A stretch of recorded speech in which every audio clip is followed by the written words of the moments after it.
Celtics Talk podcast is presented by 24autogroup.com. 11 locations across New England.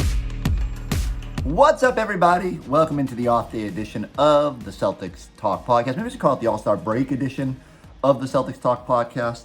I'm fresh off the plane from Indiana, where if you're on the audio version, you can't see me holding up this beautiful pom-pom hat. I don't know if it was like a nursing home or just a group of elderly ladies.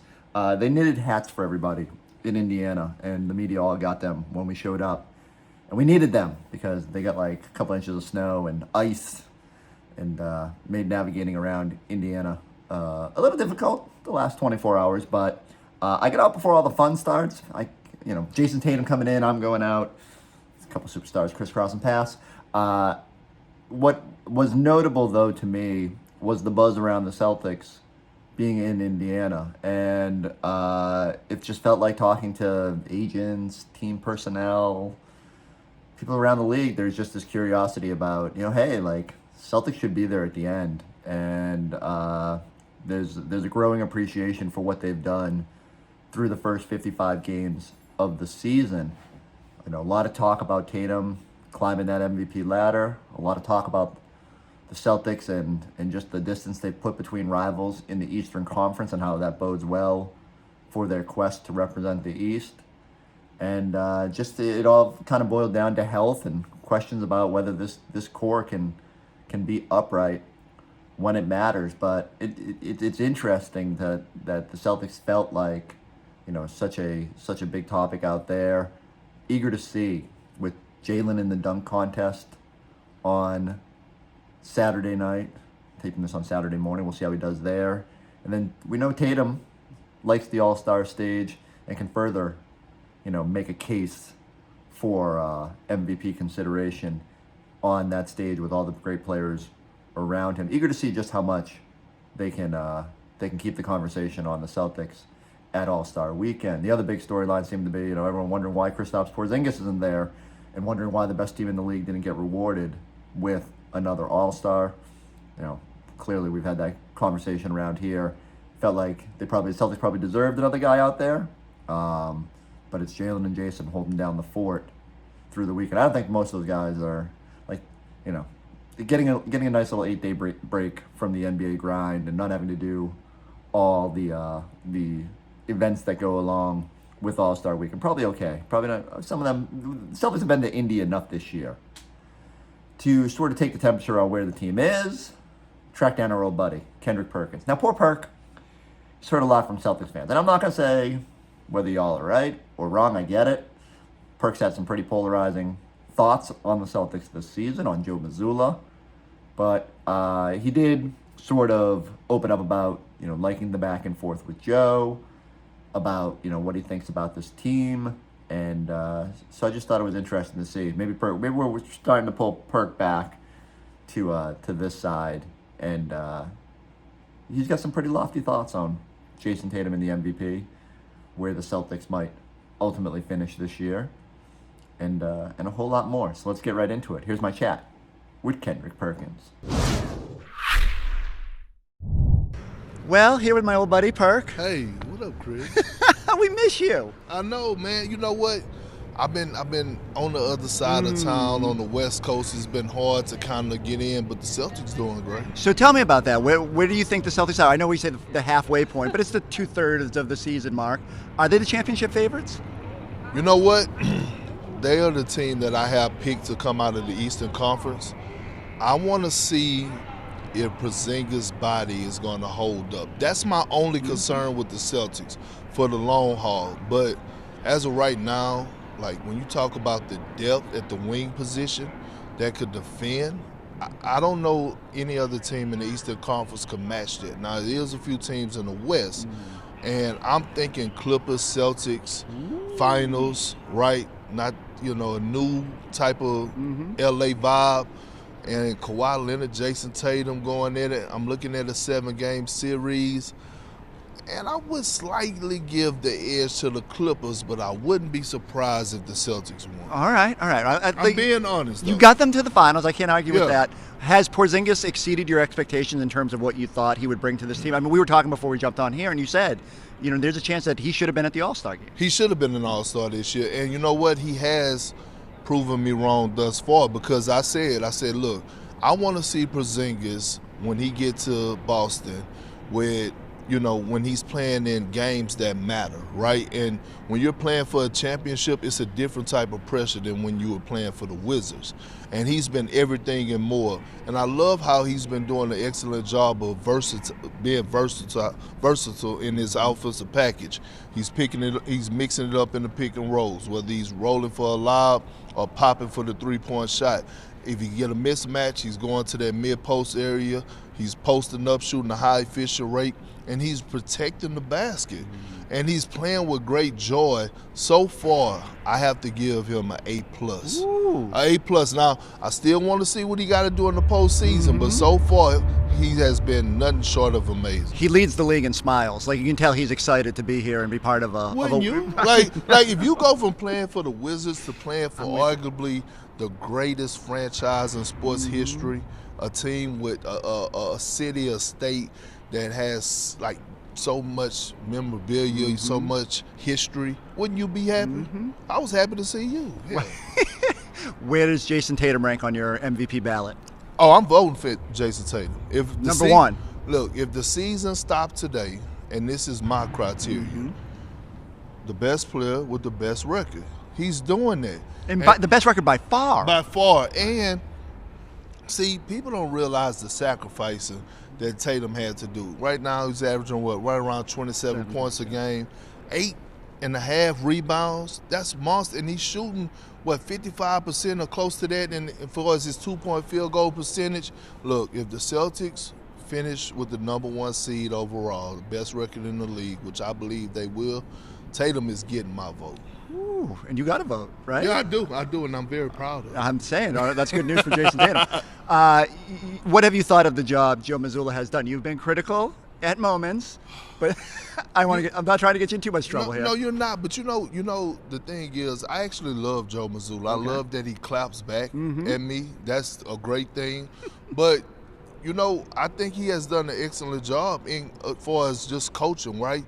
Putting these guys in position to be successful.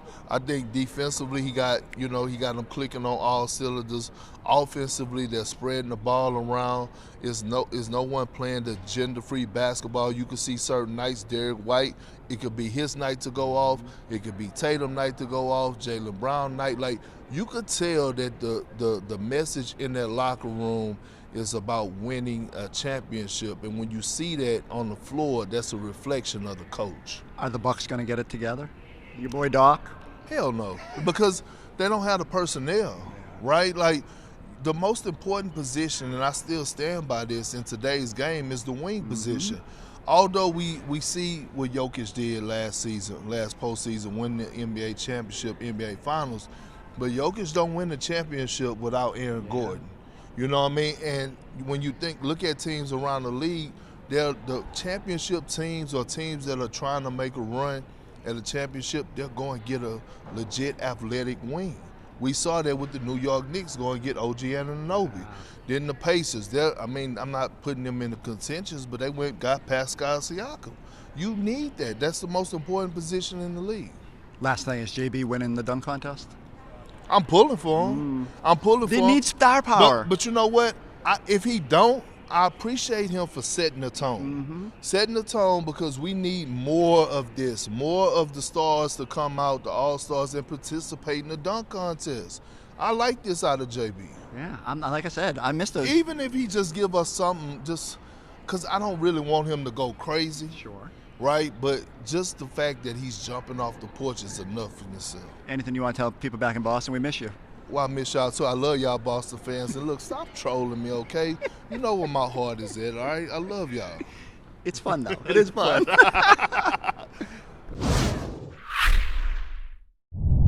All right, my mentions have been a mess with the video clips that have gone up. So if you've already seen or heard part of Perk talking up the Celtics, and some Celtics fans are mad. They don't want him. They don't want him back on the bandwagon.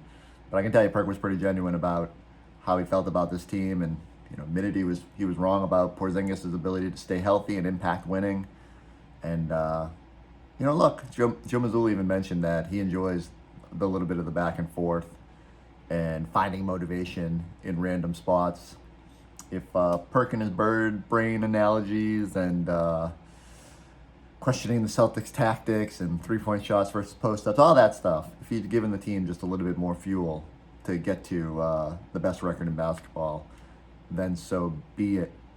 I mean, I am interested to see what happens tonight. Our friends over at Fanatic Sportsbook had the odds for the dunk contest, and Jaylen Brown is actually the second. I think he's at plus 325. Mac McClung, the defending champion, and you know what you're getting out of him. He's a great dunk contest dunker versus Jaylen, who's more of an in-game dunker. I think that Jaylen has a real opportunity here to put the spotlight back on Saturday night. And for me, maybe I'm just going to sound like a dinosaur here, but for those of us who grew up watching the Dominique and Jordan and all the great, like, Saturday night mattered. It probably mattered more than the game. It probably still does. I don't know how much people get up for watching a 198 to 197 game, as Brad Stevens, when he was coaching it, would just kind of sit there and shrug his shoulders. But watching the stars in the dunk contest, watching the elite groups in the 3-point contest, that stuff mattered, and that was the fun of All-Star Weekend. I'm left longing for two juggernauts the size of Jordan and Dominique to be battling it out. Now maybe we've exhausted every dunk you can do. Maybe there's only so much creativity left in the world to sky 10 feet in the air and dunk a basketball. But I do hope that having a little bit of star power in Jaylen Brown brings this thing back a little bit. Maybe it encourages other stars. Like, hey, look at that. Jaylen was in the spotlight that night. I think the NBA would be well served to have Jaylen hoisting that trophy at the end of the night. But he's gonna have to prove he can be creative. I think being able to bring out Jayson Tatum and let him be a part of the spectacle certainly helps. No offense to the Toppin brothers or whoever Mac McClung can round up, but when you have the Jays out there potentially tag teaming on a one of Jaylen's dunks, could really set a tone and steal the night. Eager to see what he's got drummed up. The other thing, obviously, is with Jaylen wearing number 7. We've seen the D Brown tribute before, but wonder if there's something there. I don't. Shoe deals being what they are, I don't know if Jaylen can pump them up. He'll have to. We'll see exactly how he maybe pays homage to those who came before him. Is there a Joe Green tribute? I'm eager to see what creativeness Jaylen displays in this game. I really hope that Saturday night has some sizzle. I do wish we had Sam Hauser in the 3-point contest, but he's word on the street is he's enjoying his time hiding away in the lakes of Wisconsin and doing some fish fries and getting off the grid. Like I said, as someone who had to go to All-Star Weekend even for a couple of days, I'm eager. I'm trading in this podcast microphone for some flip-flops almost immediately when we're done this thing. So I get where those guys need a breather, and I'm not the one who has to run up and down the court every one of these 55 games. So it's a nice balance. But let's see if Jaylen can defy the odds and put a little sizzle back in Saturday night. Fanatic Sportsbook, where you can earn up to 5% fan cash. All right, so how are we feeling? Feeling good about this team going into the break? 27-game sprint to the finish line. I think as we start looking ahead to this post-All-Star break, it's weird. It's like 2/3 of the season or it's gone. It's just you just got to kind of navigate a cram schedule. I think they have 4 back-to-backs left, 27 games in 52 days or something like that. So it's going to be a pretty frenetic pace. You're going to have to bring along Porzingis and Horford to make sure they're ready to go when the playoffs roll around. We'll start looking at seedings. It is weird, though. Like, normally you're kind of still looking in your rear view at this point, but the Celtics have such a buffer on the Cavs, Knicks, and the Bucks especially, that there's going to be an opportunity here. The basketball reference probabilities give them basically 100% chance, just below, leaving some margin for potential disaster for them to secure the 1 seed, which puts you in a good spot. Now you're kind of monitoring the play-in tournament and looking to see who lands at that 8th seed, starting to get ready for the postseason. There's still some other events along the way. I'm eager to see Xavier Tillman and Jaden Springer maybe. I think Tillman's got the bigger role, especially with having to rest Al and Porzingis. How good can they be? How can they impact this team? How can that depth help you navigate that final month and a half stretch, 2-month stretch to get to April and be in the best position possible? Some like the little things, as good as this team has been, and this is admittedly nitpicking. I've said it, on probably every pod. It feels like when a team is this good and this far ahead, it's nitpicking, and yet starters haven't been as crisp, and they're not going to get too many opportunities if guys are resting over those final 27 to really kind of crank it up. But I do think they need to tap in a little bit of that first 20 game mojo where they were just a beast on both ends. I think the flip side of that is this team defensively, when they've needed to crank it up, have just been fantastic. The offense was always going to be there. It's just too much talent not to be. It was whether they could really tap in defensively. And at the end of games, it's a differentiator. Who are you attacking? There's no matchup for you. The Celtics are out there hunting at whatever matchup they can find. Other teams are looking around going, what's the weak link? Porzingis the weak link? Try and put him in a pick and roll, but then he's blocking everything at the rim and doing Porzingis things. And everybody else has all defense potential. Eager to see how that shakes out too. We'll start talking a little bit about awards in the second half of the year and whether the Celtics can factor into it. It's almost jarring that the most slam dunk of awards is probably Brad Stevens and his quest, but for executive of the year, I don't even know if quest is the right word. Brad's just trying to put together a championship roster, and that award might find itself to him based on his bold moves this summer.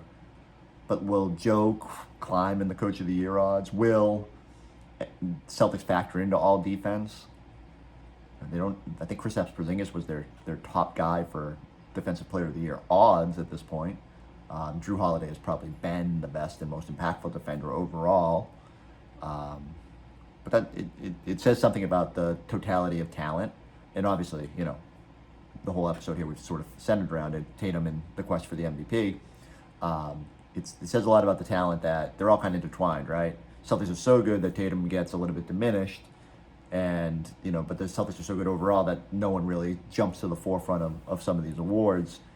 Eager to see how exactly it comes down and if anybody gets some hardware. But we all know what the main goal is here. Celtics got their eyes on banner 18, and the final sprint should be pretty fun. Everybody needs to catch their breath over these next few days. Got some fun stuff planned for you as we start coming out of the break. I did a little exploring during my time in Indiana. I don't know. That's not a great tease. I mean, I'll say this, it wasn't Larry Bird related, but we've got some fun stuff planned for later in the week, probably Wednesday, Thursday area coming out of the break, that I hope you'll enjoy as much as I did getting to do it while we were out there. But yeah, enjoy All-Star Weekend, catch your breath. Let's get this thing started back up on Thursday night against the Bulls. Big matchups on tap, right? Like Saturday night in New York, you come home, you got Luka Doncic and the Mavericks visiting on Friday night. Then Celtics go out on that big last road trip. Well, not last road trip, but the big difficult road trip remaining on the schedule, with stops in Denver and Phoenix. It's going to get fascinating, and a lot of storylines are going to start to emerge. A lot more eyeballs are going to be on what's going on in the NBA over these last couple weeks, and can't wait to do it all. Also can't wait to get on a plane and go someplace warmer. So I need everybody to go like, subscribe, check us out on the YouTube page. Keep an eye on the YouTube page as we start to emerge from the break. We'll catch you next time on the Celtics Talk podcast.